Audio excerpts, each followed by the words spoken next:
this stuff all started in Atlanta, to my daddy's farm, to the prison, to here. We're no longer strangers. We're family. She's quoting from the Vin Diesel Fast and Furious Bible.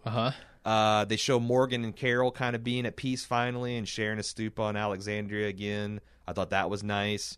Daryl finds a carved chess piece, which is obviously from Dwight, with the word scrawled "didn't know" written on the back. What didn't he know? I think it's the garbage people had flipped. Yeah, I think so. I think that's the thing that made the real difference here. Because obviously they also disarmed a bomb somehow. So if they hadn't flipped, none of this would, it would have just been a massacre. Yeah. Like the war would have lasted 15 minutes of an episode. They show the leaders of the Hilltop Kingdom in Alexandria standing on like a podium, and they're addressing the combined army in Alexandria. And that's it. Maggie says, Glenn made the decision, Rick. I was just following his lead. And it shows Maggie that zooms in on the Maggie and Ezekiel and Rick, and it zooms in and in and in. It shows her clutching the pocket watch. Yeah. So nice moment. I liked it. No, like I said, that was a great. It would have been an awesome end of a much better finale. Yeah. And as it is, this isn't the worst finale. Like no, season God. 3, that was a terrible finale. Historically bad. Last finale, just a terrible decision from the marketing the department. I assume, to stretch out the cliffhanger. It's better than that, but just the garbage people alone make it super silly. Yeah, and unnecessarily complicated. And I just feel like, man, in a different show where we didn't have the garbage people, and this was a 45-minute episode that didn't fuck around with a whole bunch of character development that ultimately didn't make sense, because, again, is Sasha putting her ass on the line for other people, or is she following a selfish mission? Right.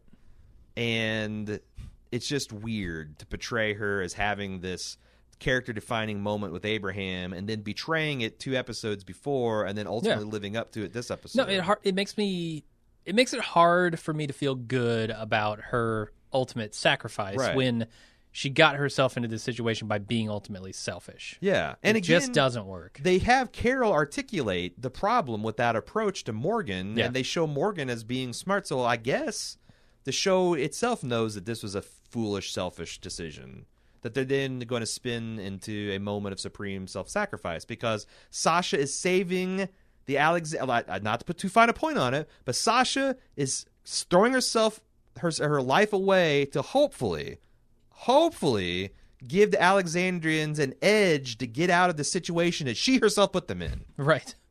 Yeah. No, it's not good.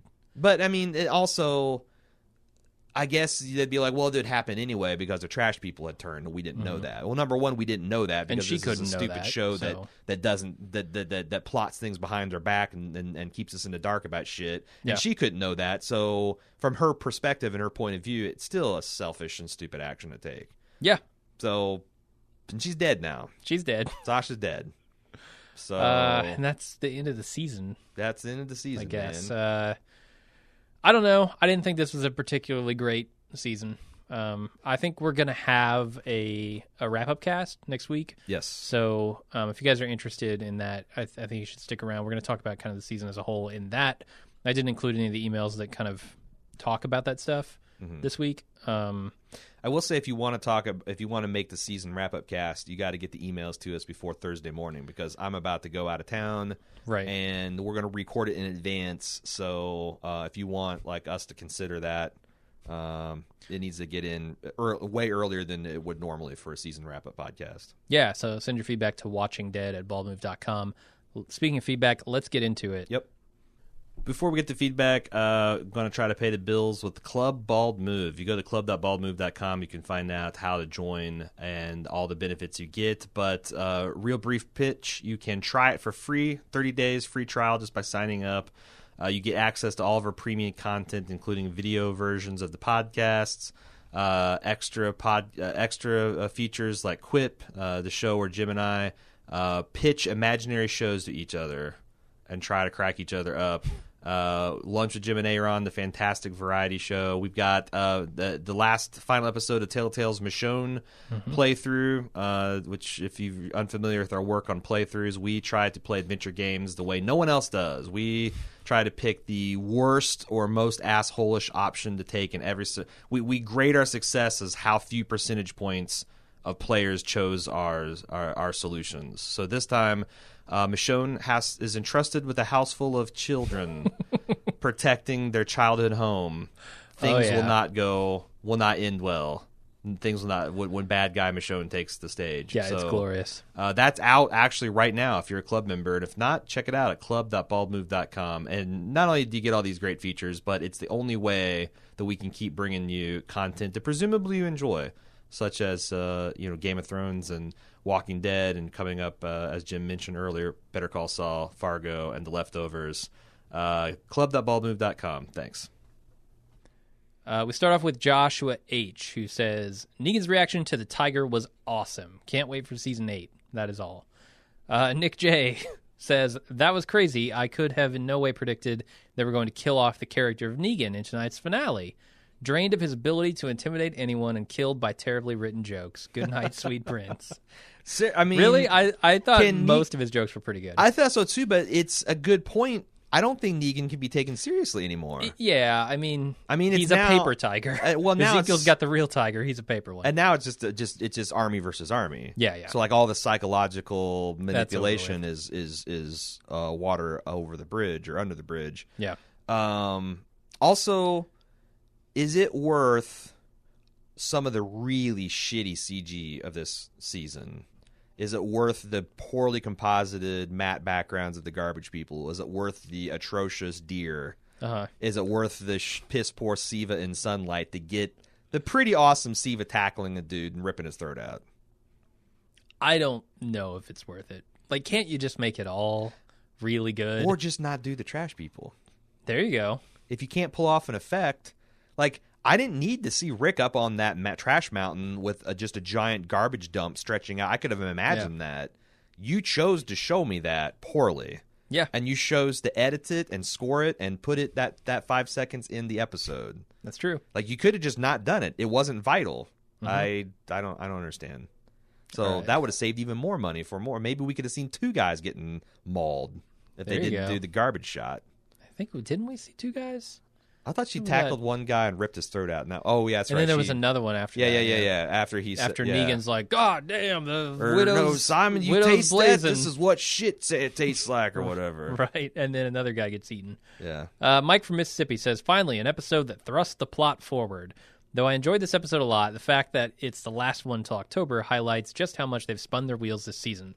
Yep. I do feel like Scott Gimple is a talented writer who would excel under a more experienced showrunner who would allow him to grow, but at this point, fresh blood is needed in the writer's room. Agreed.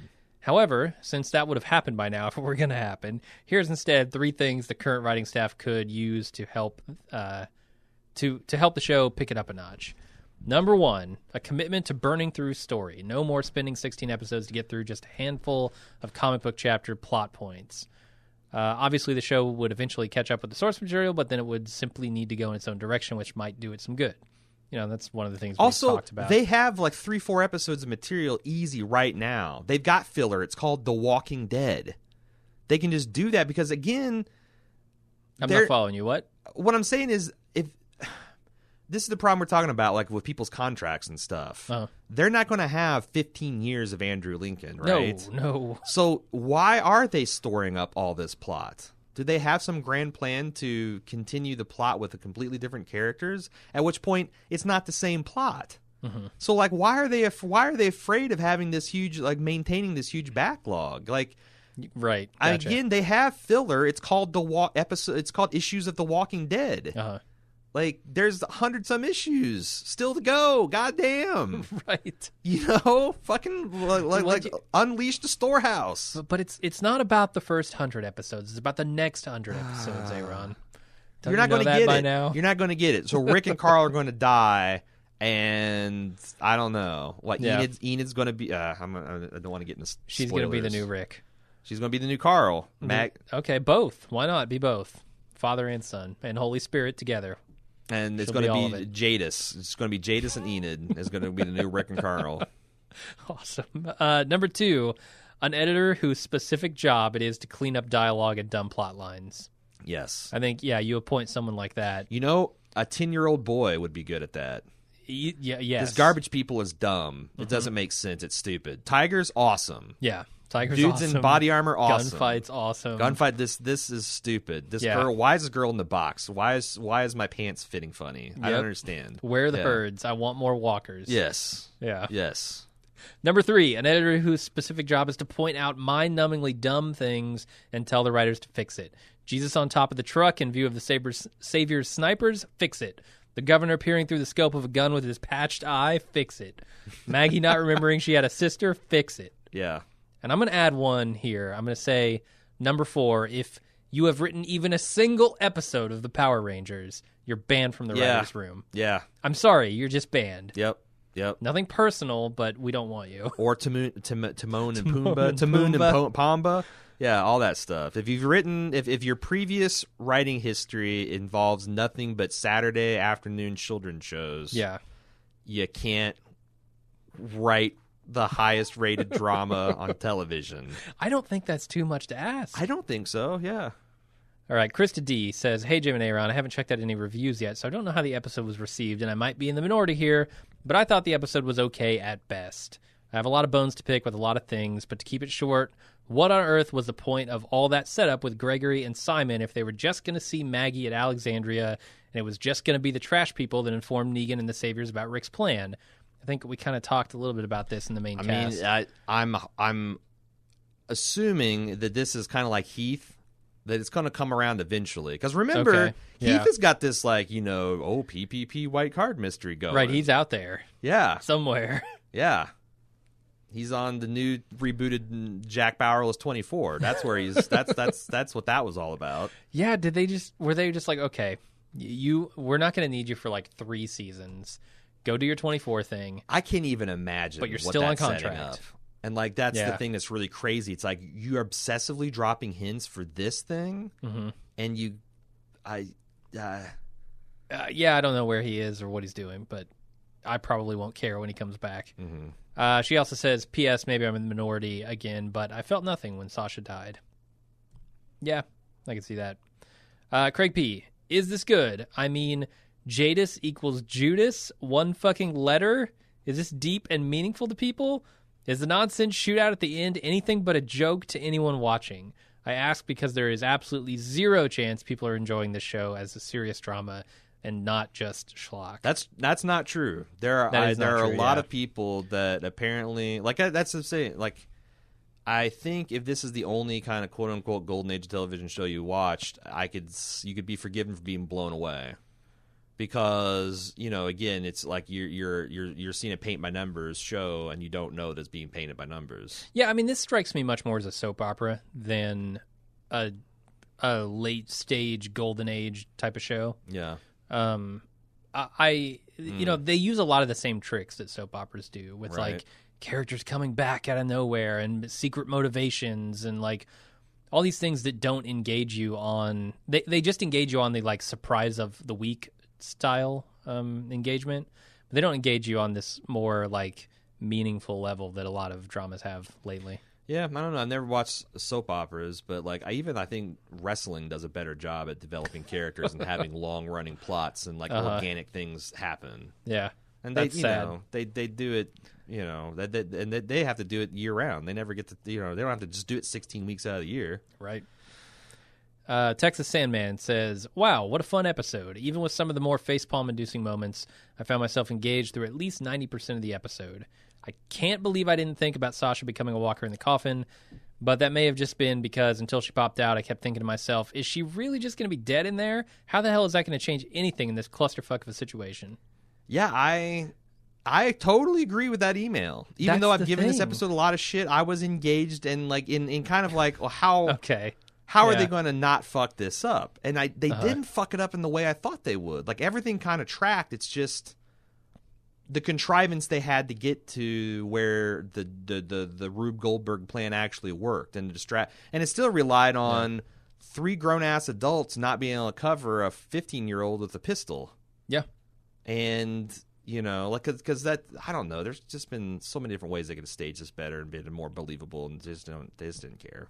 Yeah, for me, 90% is pretty high. I would say I was engaged with like 60% of it. And that would have been higher if they just structured it differently. But that's the problem. Like, I was only not engaged on the second path because I knew, like up until the very end, I was like, how's this going to happen? I don't see how this is going to happen. I guess I was engaged because I really desperately wanted to see how this was all going to play out. And we were just as surprised by Sasha popping out as a walker. Yeah. So don't feel too bad about that. Tim L. says, I've been watching the show since season 2, and this is the first time I've considered quitting. It was painful. I would love to see the total shock that ran across your faces when the trash people double-crossed our gang. Oh, you can see it. For you join the club. We actually have that on that reaction on camera. And trust me, there was some stupefied shock on our faces when that happened. Yeah. Maybe there shouldn't have been, but there was. Vicky says, this is the first time I ever guessed what would happen in any show, and I'm glad I also didn't trust the trash people. Can't wait for the trash people to get their comeuppance, especially Jadis. And then she asks, what did they do this for? 12 people? And it seems like it. And they lost a decent amount. Like, people died. So, yeah. And yes, I mean, I'm with you. If you listen to the first introduction of the trash people, I said, this seems like a terrible idea. Yeah. You're just going to go off and give these sketchy people guns. You did. And you just met them. And I guess you're desperate, but whatever. Aaron in Chicago says, I think everyone knew that Sasha was on her way out. That was made abundantly clear by the Abraham flashbacks. But do you think The Walking Dead was actually giving us clues about how she would die by having her listen to Donny Hathaway, who, if you didn't know, this guy suffered from mental illness and he killed himself eventually, or at least his death was ruled a suicide. Or was it just a morbid coincidence? Do they even have the capacity to come up with something like that? I think you're right, because they were using every trick in the book to show us before she actually took the pill that she was doing that thing. Yes. Like, every ounce of her direction was, you've resolved to kill yourself, and you're going to act blatantly like a person who is at peace with that decision, and no one is going to pick up on it. Not Negan, not Eugene, not anybody. No, the music was not the only thing telegraphing that. You're right. I think they made that choice deliberately. Mm-hmm. But everything in this episode was telegraphing that. Yeah. And that's fine. Like, the other thing we didn't talk about is Eugene. It seemed like they're holding out hope that he could have a hero turn. I don't know, man. You're right, they are. The show is like trying to tell us that subtly. Well, not subtly. Sasha says, I still believe in you, Eugene. You can still turn this thing around. Wink. Yeah, but she also tried to give him the pep talk last episode, and that did nothing. But here's the thing, like, this would be like I think the third time Eugene has had to turn to hero. So what the fuck? You guys have fucked this up. You guys have fucked this up just by trying to stretch it out. And I have no sympathy for you. Yeah, at this point, I think it's actually more interesting if Eugene doesn't rejoin the group. Totally. Yeah. Just make him the turncoat. Eugene being a shitty version of Darth Vader would be kind of cool. Yeah, for sure. Dan from Philly says, well, a lackluster end to a boring and lackluster season. A battle that went nowhere. Gee, where have I seen that before? I think he's referring to the governor, perhaps. This did have a very governor-esque vibe to it. It did. It is. It's not too far ahead of season 3 in that way, because this could have been the glorious climax that sets Walking Dead up to a new future. Yeah. And if the pacing was at all sane, it would have been. He continues, a female character's death galvanizes the group. Yeah, I guess that worked once. Why not do it again? When Rick went to set off the explosives and nothing happened, not only was it a perfect metaphor for this season, but on principle, the rest of the Alexandrians should have shot him themselves. As Negan drove off, giving the finger, I felt it was appropriate. After all, that's what this season has been to the audience. I don't know if I feel that way. I think everyone's joined us in full rebellion again. They have. Yeah, it's like the hilltop and the kingdom have come to our side in our moment of need. Suspicious coincidental timing that you all have rejoined the efforts in our hour of need. Mike B says, what's up, guys? I thought overall this was probably the strongest episode this season outside of the premiere. I'm just wondering if you think we can expect a revenge on the garbage people story arc, or if they will just leave it alone, and how you'd like to see that play out. They have to, because that's going to be the filler plot of next season. Right. Before we can deal with Negan, we got to go. Trash people are a fucking clear and present danger. They are. Anthony from the UAE says, this is Anthony from the UAE. First, I wanted to add that although this wasn't the best season's finale, it was strong for a lackluster, failed philosophical reason. Rick hits rock bottom. Carol hides from fighting. JDM hams it up for the camera, and they finally get their beach ball-sized lady nuts together and fight Negan. They've been building and finally get to somewhat of a money shot. Yeah, I mean, this season has really been all about building toward getting everyone on board fighting Negan. So yeah. I'm kind of with you there. Like, I do think they hit the goal that they were trying to build toward in that general sense. It's just like pretty much all the specifics of it. Yeah. No, totally. That we're not thrilled with. Yeah, and again, this is just done a lot better in the comic book, and I feel like the only reason I don't know, man, because like I used to think they were delayed because they were afraid to catch up, but at this point, I don't think they're going to. They're going to run out of actors' contract way before they run out of material to explore that's interesting in The Walking Dead. Yeah. So now I really don't understand because it's not even a budget. Like this Negan shit is like the locations they got are locations they got, and they're going to need them for whether they need them for. Well, maybe that's the thing. Like, we want to have these things last for 3 seasons. We want to get the Alexandria and the I don't know. It's depressing because they got the money. These sets aren't that expensive. They're mostly abandoned shitholes. I just wonder if they don't have. Like, I don't want to talk too much shit about the writers because I don't know that I could do this any better. But like, they don't have the chops. Like, they're trying desperately to rejuvenize this series in some way. That it's just not working. Like, they don't want to go full ridiculous, like a Z Nation type of thing, because then it won't be the prestige show that they set out to create at the beginning, right? Yeah. But now they don't have the talent to back up the mission that they're trying to accomplish, right? Which is to remake this show into something more impressive. Like, they're trying. Like, I see episodes like this finale where they're doing all this. What should be interesting stuff with Sasha, it just isn't executed on the level that you want it to be. Right. And I can't help but feel that is them flailing, looking for the next stage of The Walking Dead. How excited are you for the garbage people backstory? No, not at all. It's coming. No, I don't want it. It's coming. It's coming. You're probably not because wrong. I feel like Gimple's going to hear all this criticism about the trash people, and he's going to take it as a challenge. We're going to explain how Jadis lost the ability to string together more than 3 English words at a time. They just need to kill him and be done with it. I agree, but I will bet you that the garbage story backstory, garbage people backstory is coming. I want them. They're going to get a 3-episode arc. Here's how I would resolve it. I would have Daryl and Dwight. They need to get Dwight to show them something that they can trust again. Mm-hmm. So him and Daryl sneak into the dump and they set a giant garbage fire that wipes out all of the garbage people. Okay. Except for maybe Jadis, who's alone on the road and happens upon Carol.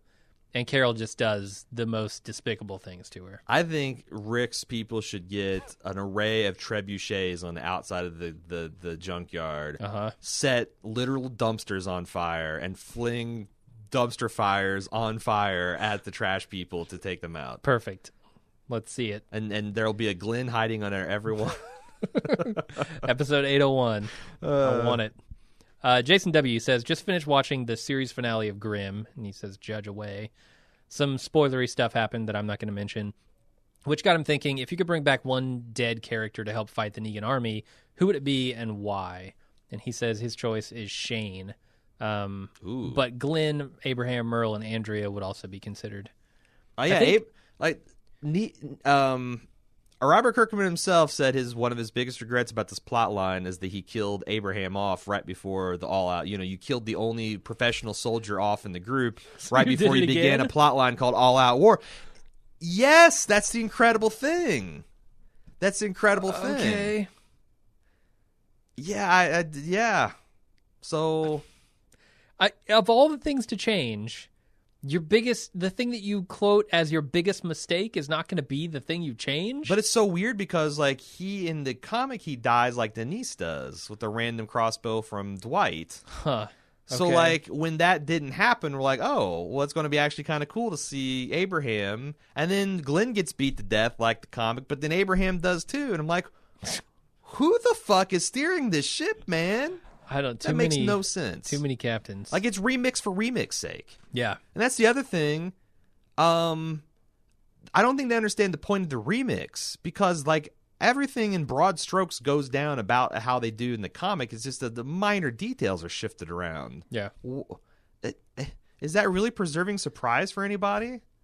I guess the comic readers, but no, but that's what I'm saying. Like, the big spoilery things about who lives and who dies and how this thing goes out are happening according to plan. It's just the minor details. Like, it's like shuffling the deck chairs on the Titanic. Who cares? Mm-hmm. This thing's about to slide under icy water any second now.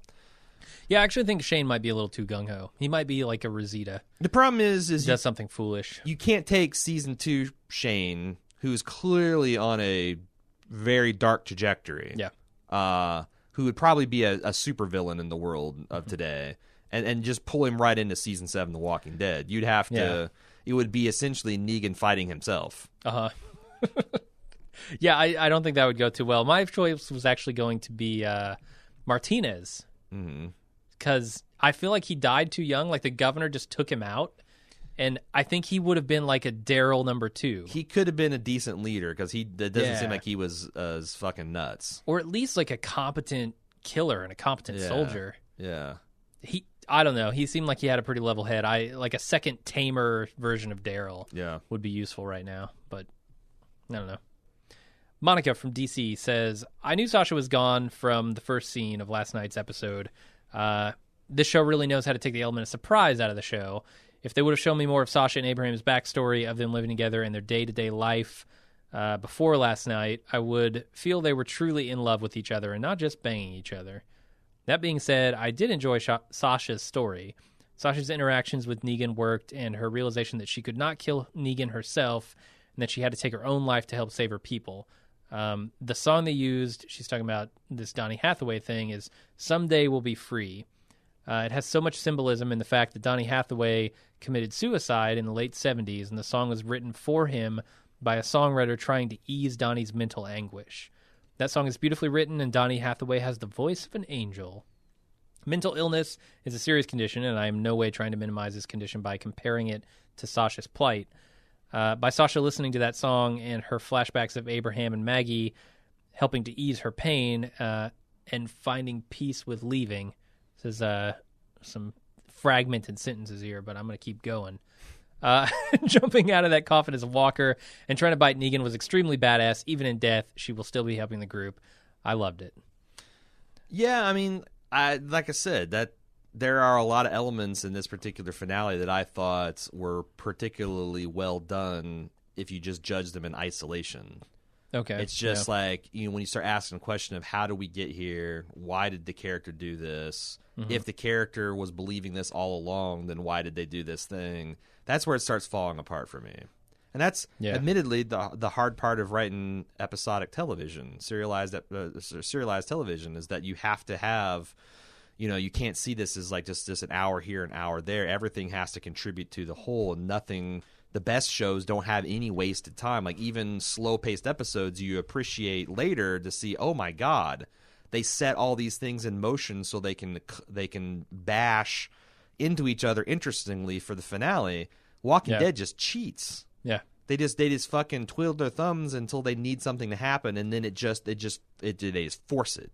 Yeah, I don't like much about the stuff that happened with Sasha here, but I do think that choice of song was pretty inspired. Yeah, and like I said, I liked the scenes of her and Abraham. I thought they were really great. I wish we got more of those back when they would have meant something. BB says, clearly Negan never saw The Incredibles, and it's clear warning about bad guys using their time talking instead of just getting on with it. Yeah, it's a thing. He could have bashed Carl. He could have bashed Rick. Seemed like he didn't want to bash Rick. Like, Jadis seemed to have strict orders not to kill Rick. She just shot him in his side skin. His love handle. Yeah. Which, anything can be fatal in this world. Also, there was no exit wound. He was a damnedest shot. I don't know. Because I saw him hugging Michonne from the back, and there was no blood on that side of his body whatsoever. Well, she just shot an empty K-cup at him or something. It's a piece of junk from the junkyard. A wax bullet. Yeah. Yeah. I don't know. All right, let's move on. Jeff says, do you think that the show has lost its ability to create shocking moments? When Negan was going to kill Carl, I was somewhat tense, but I knew that it wouldn't happen. When Michonne was fighting the We Win trash girl, I knew she wasn't going to die. And during the gunfight, for no major characters to get killed is pretty remarkable.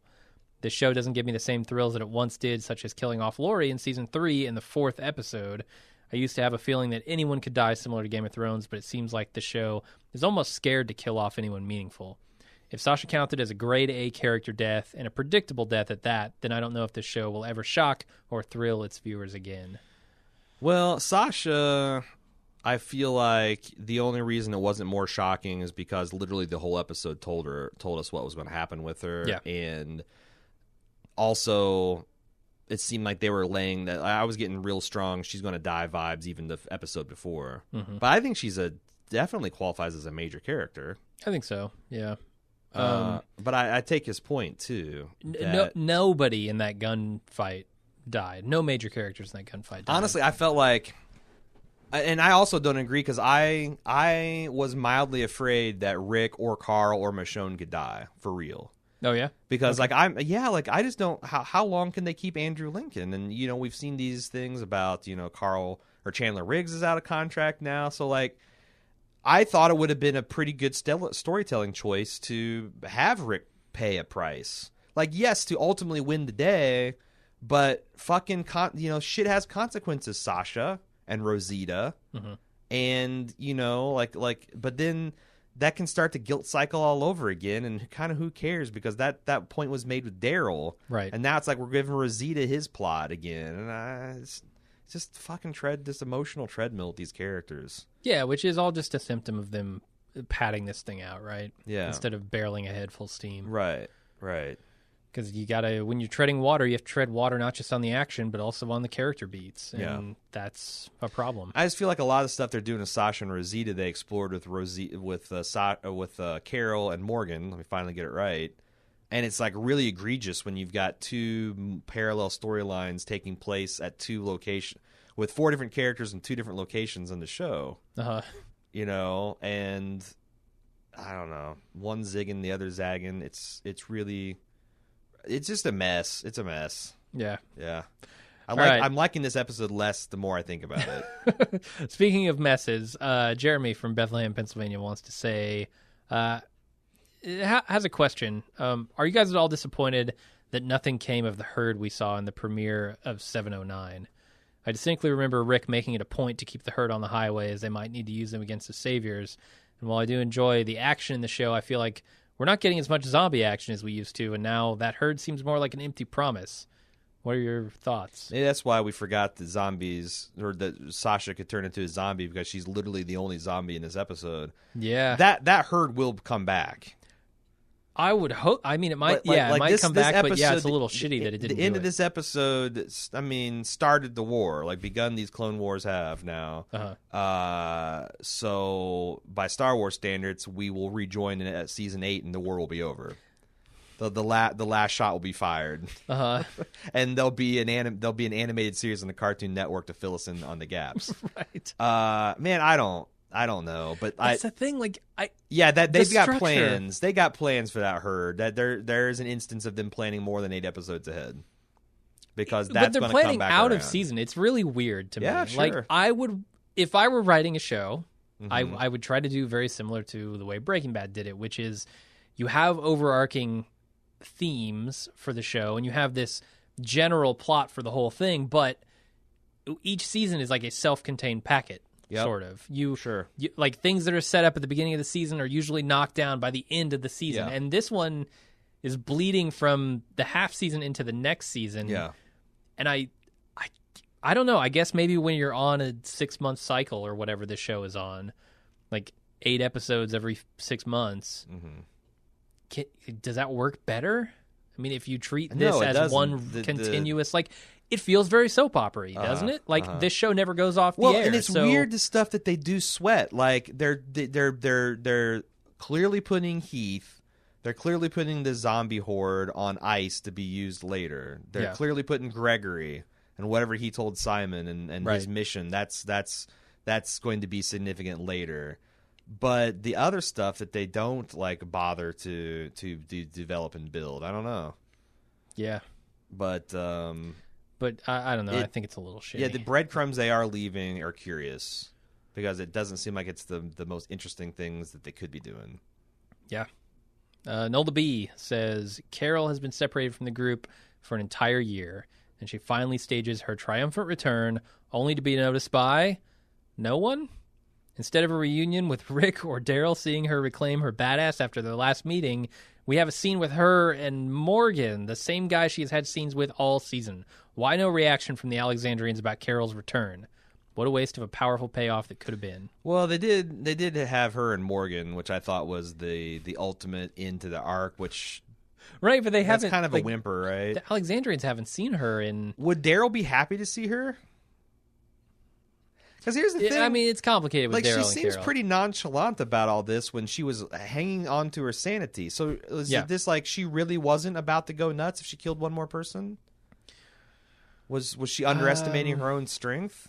Like I guess so. What does the show want me to believe about her worldview? Does her and Morgan have a valid worldview, or they don't? It seems like I mean they have one that's constantly shifting. You know, they're trying to figure out what their worldview is. Yeah, I think that at points that plays really well between the two of them, and at other points it feels a little thin.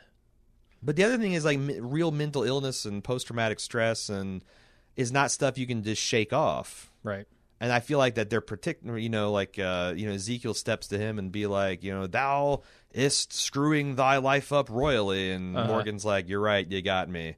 I was here in the middle clearing, but you talk sense into me. And the same thing. And so if Daryl got with Carol, how would he feel? He'd be like, oh my God, my friend is going to be lost because she killed one more person. Right. She's past the threshold. And, oh, by the way, Daryl, I figured out that was a big, fat fucking lie. Oh, no, she should have come back and just said, oh, hey, Daryl. It's so glad to see you again, Daryl. Where's Glenn? Can I talk to Glenn, maybe Abraham? I just want to reconnect. Yeah, I just want to grab Abraham's handlebar mustache and take it for a little drive. Right. Yeah. And finally, Barry C. from the UK says, I think ultimately what hurt this season was having Rick and company so incredibly powerless for most of the season. There was a distinct lack of agency, which started with Season 6 season finale. Boy, he's saying season a lot. And only really just ended. As usual, The Walking Dead do awesome openers, awesome finales, and clumsy middles.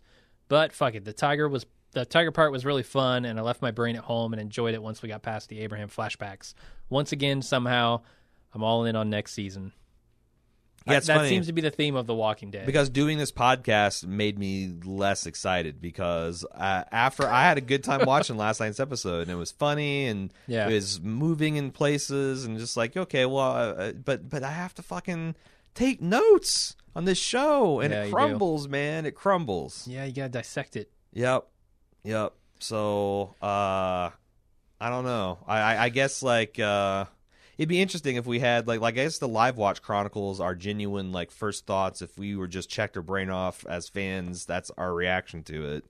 And then the podcast is like our semi-serious critical take at it, which is not usually very flattering. No, do we have a spoiler section? Because I mean, we can if you want. I just kind of want to talk about how it just seems like all the things wrong with the season are a direct result of them refusing to just tell the fucking story. Right. I do want to talk a little bit about that. So, yeah, maybe we'll do a spoiler section after the music. If you guys want to send in feedback, once again, for our season wrap-up, we're going to be doing that Thursday sometime, like let's say afternoon. So get your emails sent in to watchingdead@baldmove.com before then, and I'll get them included in the I'll get them considered for that show. I guess that's it for this season. We are going to be back for season 8, or is that something we'll decide on Thursday afternoon? No, I don't. I think I don't feel strongly about stopping The Walking Dead. I don't either because I'm still having a good time, and it seems like people are still listening to our shtick. It's a fun podcast.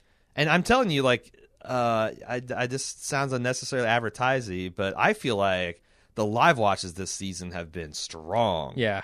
Like, it's easy when you're just there to rip it. Really, really funny stuff. Like, I've like laughed as hard as I've laughed in recent memory on 2 different occasions, all in conjunction with the Trash People. Yeah. And it's been a lot of fun. So that's kept me going through The Walking Dead historically. If I'm still having fun covering it and can come up with funny stuff to say about it, and people are happy to listen to it, because if people stop seeing the value of our podcast, or if I stop getting excited about it or start half-assing it, then that's when things gotta end. And everyone's definition of half-assing, because we took some heat for getting a couple plot points wrong a couple episodes ago, and I'm like, well, if that's let's be real. If that's not what you're listening to this podcast for.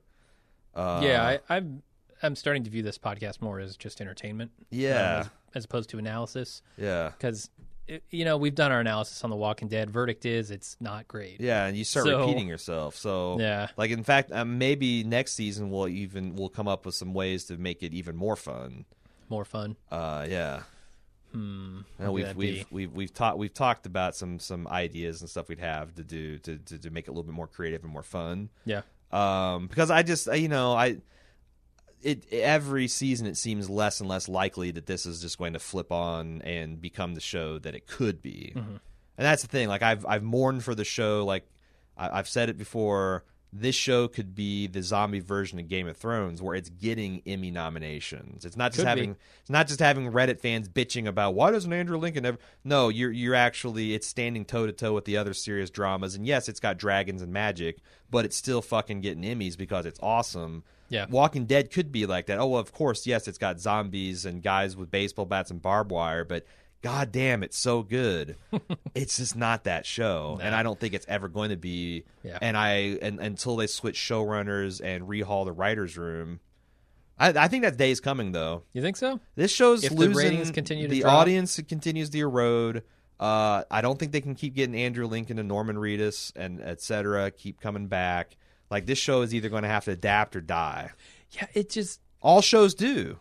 All shows do. No, I totally agree with you. I'm just wondering if that's the way that a bunch of these executives feel yet. And maybe they'll get there. But to me, it feels like they're pleased with the way that Gimple is running things. But they don't care. They don't care that they're going to end up in 3 seasons with an unsatisfying resolution that goes nowhere and gives no closure. They don't care. The one thing I'm entirely positive is they don't care about us fans and our experience to the extent that we are a cash cow, and that's it. Right. If they gave a shit, they wouldn't have pulled that horse shit with last year's finale. Mm-hmm.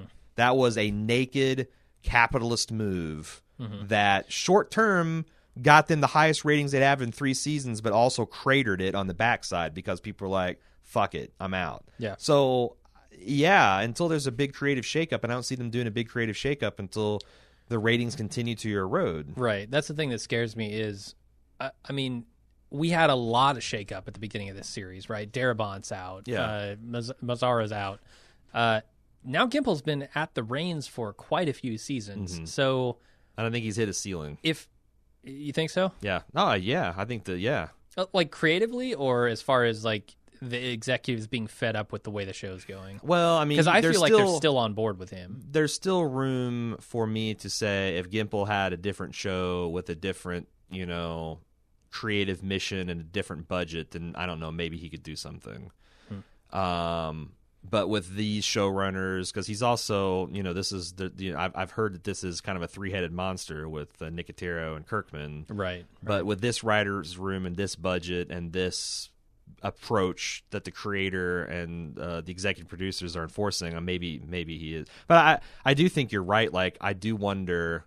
He wrote some really good Walking Dead episodes, and I wonder if he could have been the head writer in a good, stable writing room where he had a showrunner that really built a good team around him, if he wouldn't be kind of like, an up-and-coming star. Yeah. I mean, unfortunately for him, I think he's the only part of this team that is replaceable if they wanted to, Like, you can't get rid of Kirkman. No. It's Kirkman's show, pretty much. You can't get rid of Nicotero, because he's the effects. Like, you get rid of Nicotero, your effects department is gone. Like, that could kill the show alone. Although zombies are becoming less and less relevant in this show. Yeah, I don't know that that's true. But I feel like of the three, Gimple is the most replaceable. Yeah. Yeah, and which should be sad to say about a showrunner, but right. that's the way it is. That's the way they treated him. Yeah. So and they've treated all their showrunners that way. Yeah, so. they've all been replaceable. Yeah. If you do not kowtow to the bottom line, you're gone. Yep. So I think we're going to get into the spoiler section now. Thanks, everybody, for listening. Yeah. We'll see you next week for the wrap-up. And until then, I'm Jim. I'm Aaron.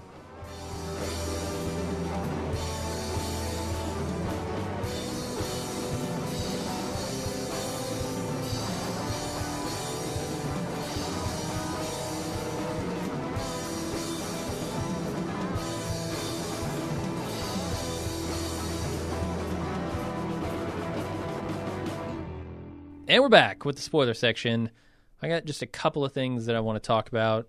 I think a lot of it's going to rely kind of on your comic book knowledge, because I have not read this far into the comics. Right. But I haven't for years. I deliberately avoided reading this because it was fucking with my enjoyment of the show. Yeah. So I've got broad ideas of what would happen and some crystal clear memories of others. So I don't know if you want to go first, or I could go first. Or yeah, whatever. let me. Okay, so there was a theory that a lot of people had going into this finale, now that Sasha was captured by Negan, and there was this idea that maybe there would be a mix-up. You know how there was in the comics with Andrea Holly, and the other blonde girl.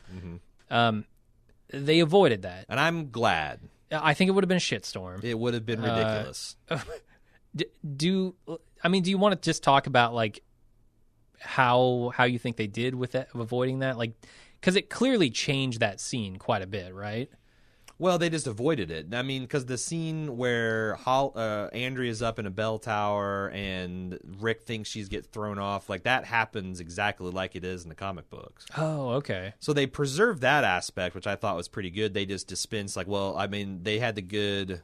They're like, this really wouldn't work if we went and tried to do this mistaken identity, and they spun it into the coffin gambit, which was dumb, but it was a dumb thing in isolation. It didn't make like Negan or Rick or anybody else look stupider by association. Sure, maybe Negan, because like again, I don't know what the hell his point with the theatrics is. Like he likes the theatrics. I get it. He does. I get it. It's consistent with his character, but I wish they'd done a better job of explaining from his point of view exactly what he was hoping to achieve. Mm-hmm. Yeah. But it's not. We just got half a conversation between him and Sasha, and it was split up by these different flashbacks. But I mean, does it accomplish the same thing? Like, we've got Sasha in this box. Rick, I guess, believes that Sasha is in that coffin. Mm-hmm. And he believes that, Negan's going to kill her if he doesn't back down. I mean, I guess it serves the same function. They just don't have the mixer-rooney, right? Yeah. But that mixer-rooney was kind of like an opening that Rick was able to use and exploit to his benefit. But that seems like... And I know some of this stuff might happen with All Out War next. Mm-hmm. But I don't know. It's just like there's element like Rosita and Sasha going off half-cocked. Like, I don't know why they did that this season. I don't know why. To me, the most interesting thing about the lead up to the war is Rick completely submitting himself to Negan. Mm-hmm. For the brilliant, to the extent that even Carl and Andrea are like, what the fuck? We've lost all faith in you, till he finally said, okay, this is why I'm doing this, because we need them to go to sleep. We need them to be unaware. We need them to not see the knife ready for it when we slip it in. And we're going to be more Negan than we're going to be more pro Negan than Negan. Mm-hmm.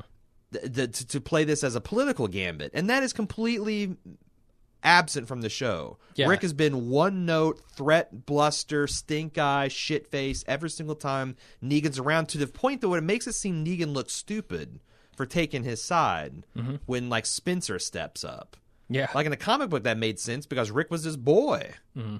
And all of that is shifted over to Rosita and Sasha, who are acting so foolishly that we can't get behind what they're doing at all. Right. And again, like, it's so weird to me to see the show address that with, like, I couldn't believe when Carol told Morgan, like, consider what you're about, brother. Mm-hmm. You're gonna fuck up our shit and ruin the element of surprise. And I'm like, if you know that in the writer's room, then how can you have Sasha and Rosita do this? Especially given Sasha's backstory that you're about to deploy on us.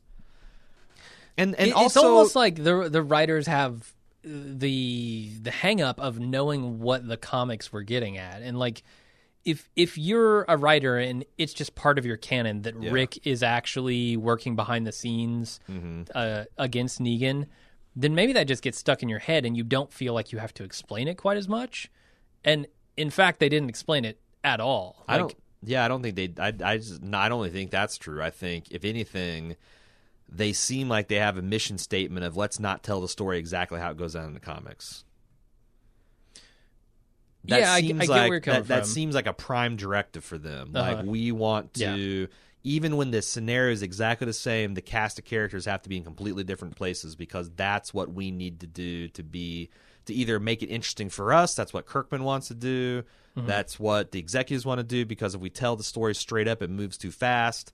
Like, I don't know, but from what I've seen, like, adding the trash people, a disaster.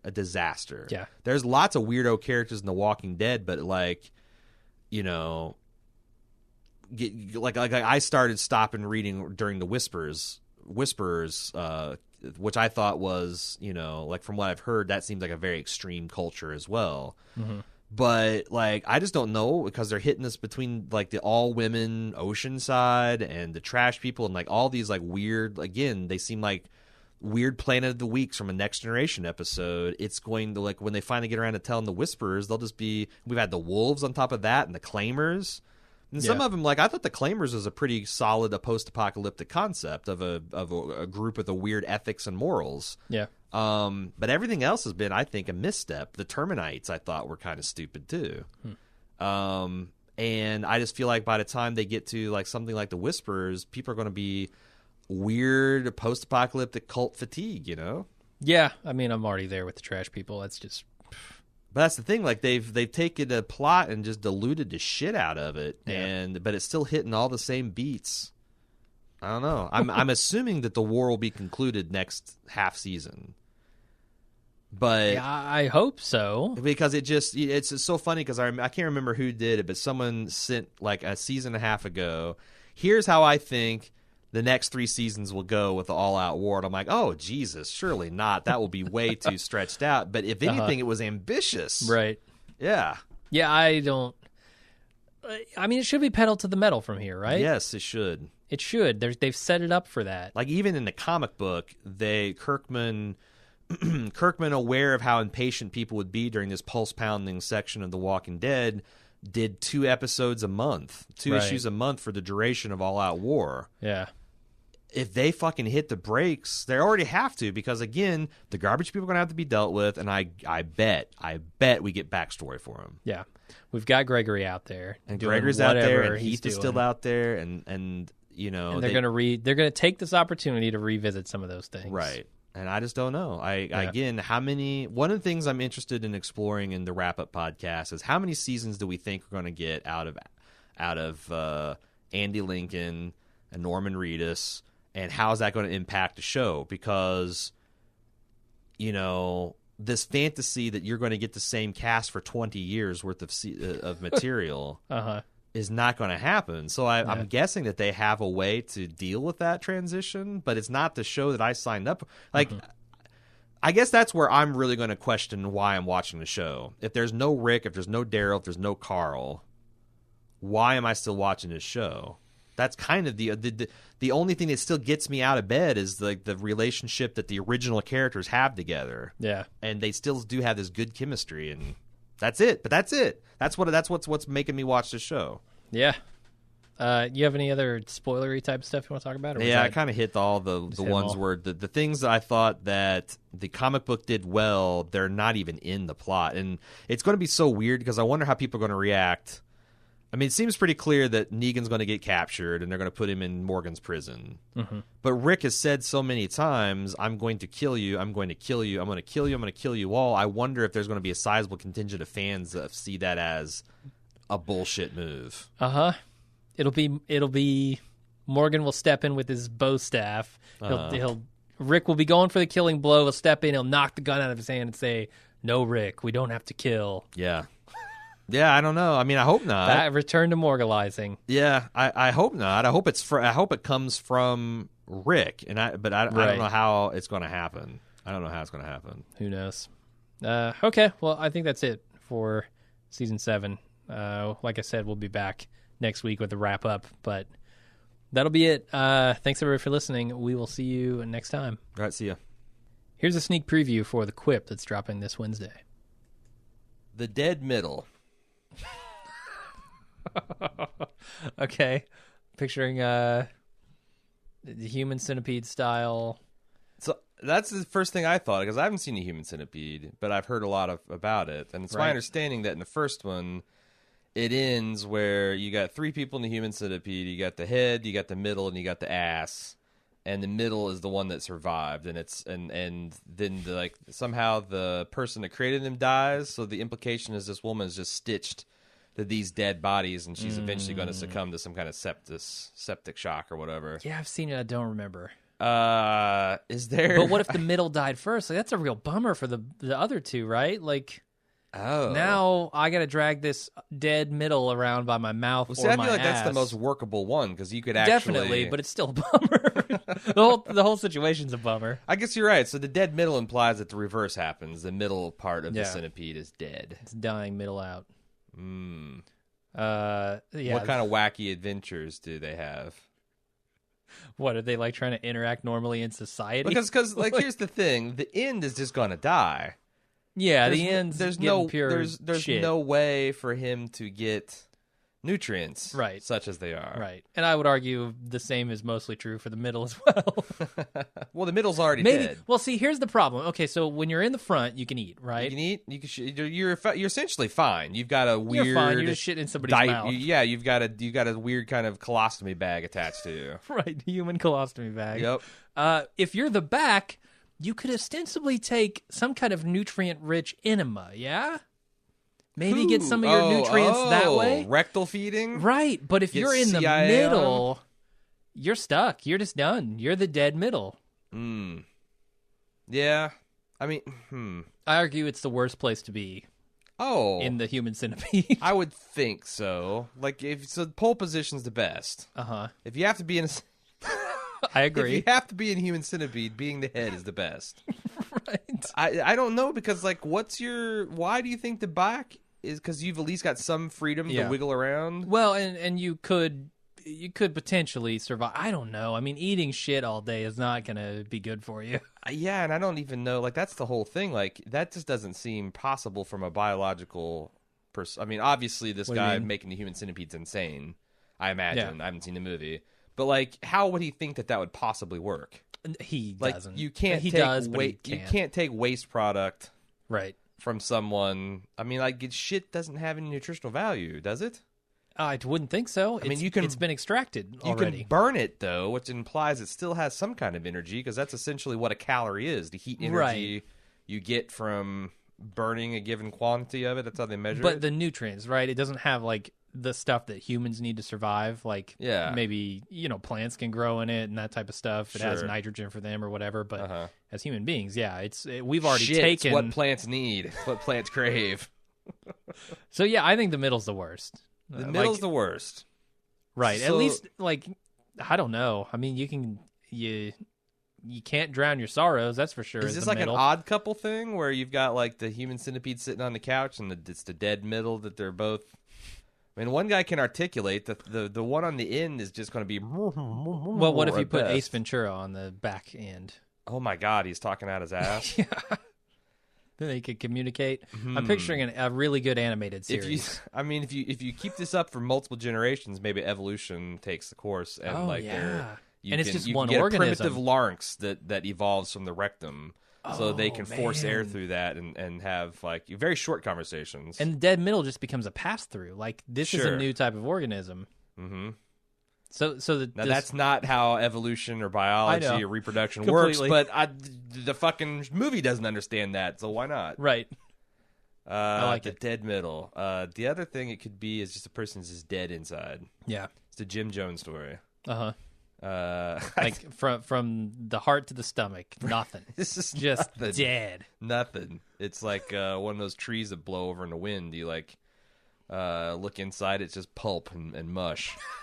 Okay. Do we have any other? I'm ripe for human centipeding. Imagine that just leaking out. You are the evolutionary link between the head and the ass. I sure am. You're just a tube that passes things through. Sew me in. I'm ready.